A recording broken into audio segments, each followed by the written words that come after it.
ма аз шумо аз замин то осмона миннатдорам. мақсади ҳамин сайта шудан хизмат кардан ба мардум мебошад. яъне ки диюмбора диюм образовани вақте ки дохил мешавед ба ҳамин хотир оиди кадом блогере ки агар ягон вақтам обрашатся кардани шиден накунед, чунки ман ягонташа намешиносам. ассалому алайкум ба ҳама тамошобинони барномаҳои Сорбон Сафаров.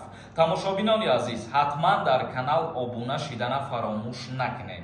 чихеле ки аз номи видео диден аллакай медонед ки мо дар чӣ мавзӯъ суҳбат мекунем. шумо ҳамарӯза метавонед ки аз ҳама хабарҳои нав ва муҳим аз канали мо огоҳ шавед ва инчунин ба саволҳои ҳуқуқии худтон метавонед ки ҷавоб гиред.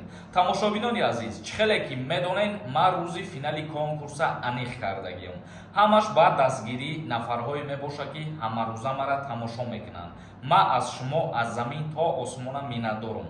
бародарҷонои ман, як ҳаракати дигар кунед, 1300 донаи дигар билет мондагиай.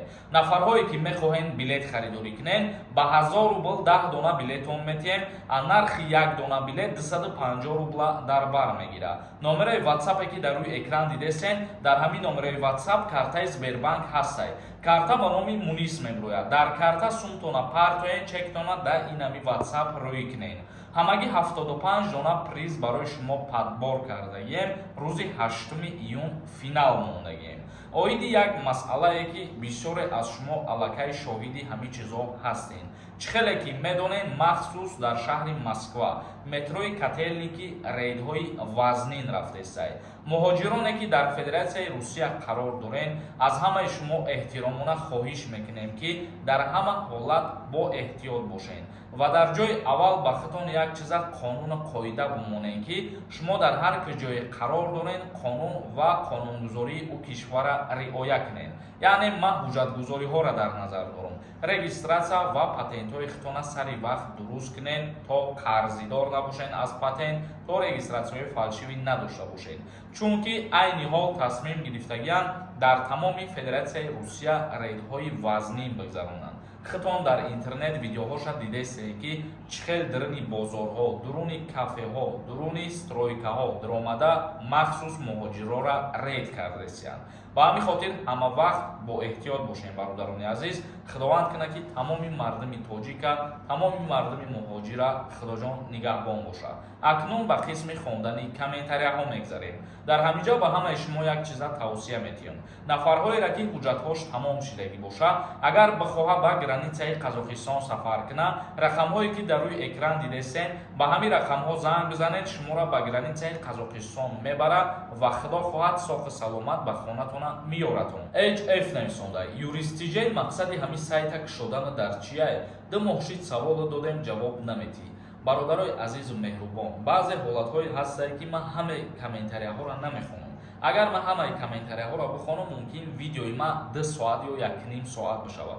ба ҳамин хотир инагда саволҳоро баъзеша мумкин намебинем ё баъзеш такрориам, ба ҳамин хотир ҷавоб намегардонем. хеле гапҳо нагем бародарои азиз. мақсади ҳамин сайта кушодан хизмат кардан ба мардум мебошад. тӯли 5 солае ки мардум медонанд ман видео мекунам, барнома мекунам, ба саволҳо ҷавоб мегардонам то ҳадди имкон.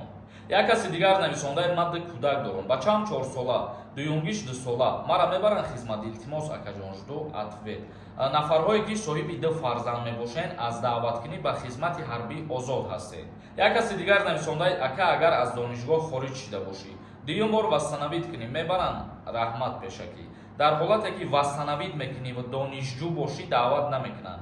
лекин дар ҳолате ки хориҷ шудагӣ ва даводав кардесае ки вастанавид кунӣ, айни призифи даъваткунӣ ба хизмат боша, ҳақ ва ҳуқуқ доранд ки тира ба хизмат даъват кунанд.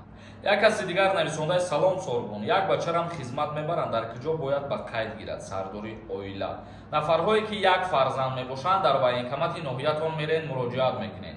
аввал аз ҷои зистон справкаҳоро ҷамъ мекунем, паспорти падару модар, мисол паспорти худтона, ҳамаи чизҳоро ки ҷамъ кардем, баъд мерен дар военкомати ҳамун ҷотон меспорем шад. ҳоҷи эс нависондай, ака агар донишгоҳ заочни бикунӣ, бо баъди 1 сол очни кунӣ, аблава буқа ба хизмат мебарад. агар дар ҳолате ки ту заочни хондесай, бибарана 2 сол хизмат мекунӣ, лекин бо аврад на очни бикунӣ, не, тобут карданта намебарам. Ҳоҷи Мурод нависонда: ассалому алайкум, ака хизмат тамом шид ё ин ки не?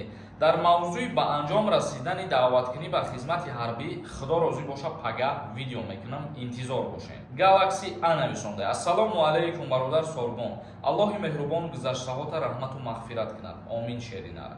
Омин. Худованд дуоҳои шуморо қабул бигардонад. Ҳазор раҳмати калон барои ин гуна сухани беҳтаринат. Али нависонда: ассалому алайкум, ака ман курси 4-ро хатм кардам. Агар боз аз якум курси дохил шавам ба дигар ихтисос, мара хизмат мебаранд ё ин ки не? Пешакӣ раҳмат. Яъне ки диюмбора та диюм абразабани вақте ки дохил мешавед, вақте ки шуъбаи ғоибона набошӣ, агар таҳсил бикунӣ намебаранд. Шуъбаи ғоибона бошӣ, ба хизмат даъват мекунанд. Як каси дигар нависонда: призв тамом шид ё ин ки не? Бародарои азиз, бисёри нафарат оиди ҳамин масъала савол додагиен. Сабр кунед, пагаҳ видео мекунем, худо розӣ бошад. Шуҳрат нависонда: ака ассалому алайкум, то 28-ум воени билет надошта бошӣ, билет наметиҳанд ба Россия. Ҳамин гап роста? И гап дуруға, гапҳои мардумиянд, ягон асос надорад ин гапҳо.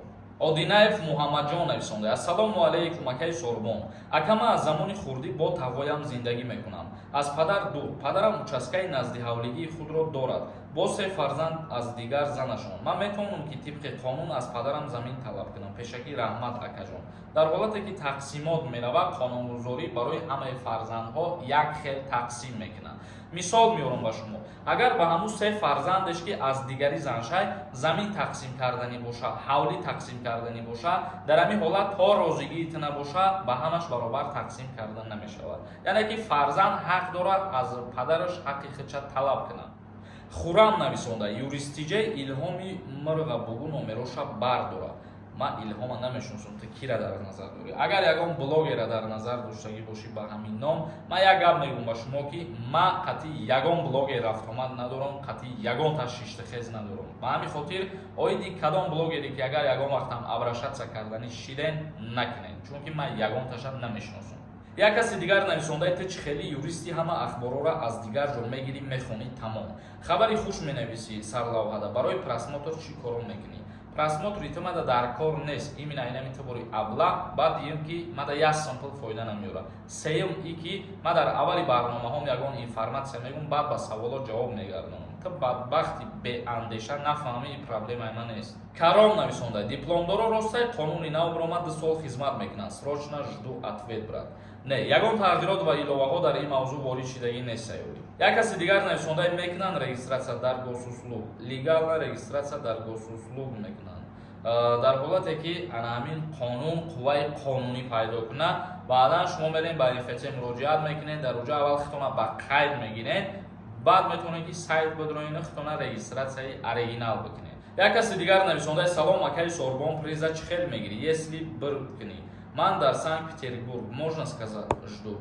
Дар куҷое ки набошем, приза мо бурда ба шумо мерасонем. Хоҳем пулша метиҳем, хоҳ приза метиҳем. Тамошобинони азиз, видеоро ҷамъбаст мекунем. То наворҳои оянда, Худованд ҳамаи мо шуморо нигаҳбон бошад.